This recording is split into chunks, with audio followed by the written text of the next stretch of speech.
Dans cette vidéo, je vais te présenter une intelligence artificielle qui peut écrire tes sous-titres dans Final Cut Pro. C'est parti! L'application s'appelle Captionator en anglais et tu peux la télécharger directement dans l'App Store. Donc ça coûte à peu près 20 €. Donc c'est un petit investissement. Au pire, tu perds 20 €. C'est pas forcément énorme. Donc tu installes l'application, c'est très simple d'utilisation. Il y a un petit manuel et une fois que tu as fini l'installation, tu es prêt pour avoir tes sous-titres et ça, c'est ce que je vais te montrer. Donc ici, j'ai une vidéo YouTube. On peut voir, j'ai appelé ça Test Captionator, le projet.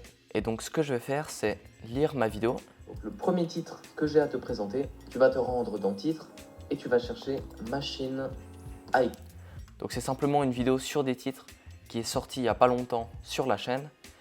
Et donc ce que je vais faire, c'est désélectionner la musique parce que j'ai une musique en dessous et moi je ne souhaite pas avoir de la musique pendant que je vais exporter ma vidéo. Donc je vais appuyer sur V afin de désélectionner la musique et comme ça il ne reste plus que l'audio de mes vidéos.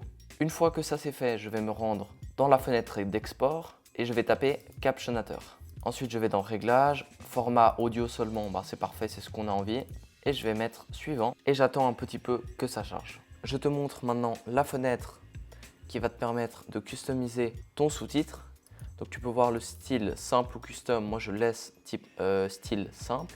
Ensuite tu vas dans Avancer. Langue, on est en français donc ça c'est bon. Tu peux aussi la changer en appuyant sur Restart. Mais pour moi c'est bon.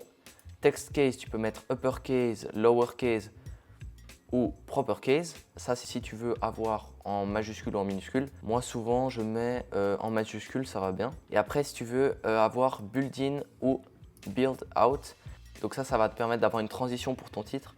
Quand il va apparaître, il va être au début petit et après il va aller en taille normale. Ou alors l'inverse, quand il repart, il est taille normale et sa taille est réduite progressivement. Et ensuite tu peux avoir un titre 3D, pas 3D. Moi ce que je fais c'est que je vais mettre une couleur blanc pour le titre. Outline color, je vais mettre du noir. Et la fonte, tu peux aussi changer. Moi je vais mettre ça. Et la taille, bien évidemment, tu peux la changer comme tu le souhaites. Et dès que c'est tout bon, tu peux cliquer sur Generate. Donc là, on va te demander où est-ce que tu as envie de sauver ton fichier FCP XML. Moi, je vais mettre ça sur un disque SSD. Je mets Save.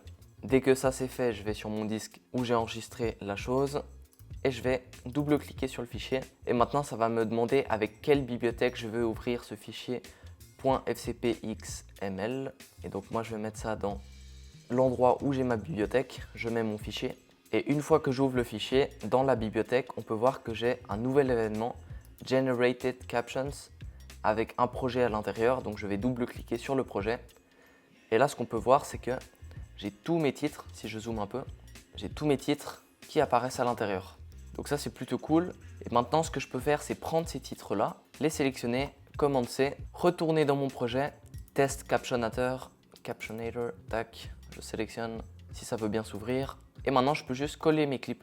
Donc, le premier titre que j'ai à te présenter. Je vais juste les bouger un tout petit peu. J'attends que le rendu se fasse. Maintenant, je vais pouvoir changer un peu la taille aussi de mes titres. Donc je vais mettre une taille comme ça par exemple. Et voici le résultat final. Donc le premier titre que j'ai à te présenter, tu vas te rendre dans titre et tu vas chercher Machine à écrire. Et maintenant tu peux prendre le titre, le glisser sur ta vidéo, tout simplement.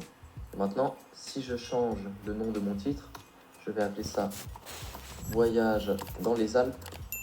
Et maintenant je peux aussi changer la police. Je pourrais mettre quelque chose comme ça par exemple. Et si on regarde ce que ça donne comme si on avait une machine à écrire. Les lettres s'empilent les unes après les autres. Comme on peut le voir, l'intelligence artificielle qui a reconnu l'audio a fait plutôt un bon job. En tout cas, sur une grande partie de la vidéo, c'était plutôt bien. Après, il y a juste un peu à la fin, on voit qu'il y a quelques fautes d'orthographe.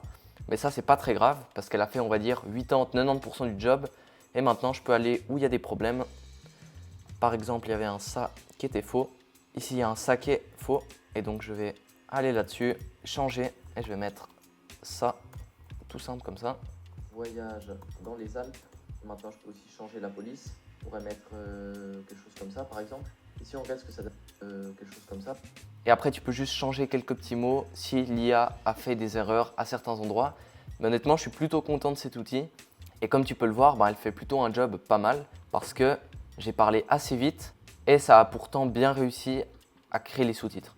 On arrive à la fin de la vidéo sur Captionator, donc un outil qui te permet de créer des sous-titres rapidement dans Final Cut Pro grâce à une analyse de l'audio. Dis-moi ce que tu en as pensé dans les commentaires de la vidéo, si tu as des questions à me poser à propos de cet outil. Et on se dit à bientôt. Ciao!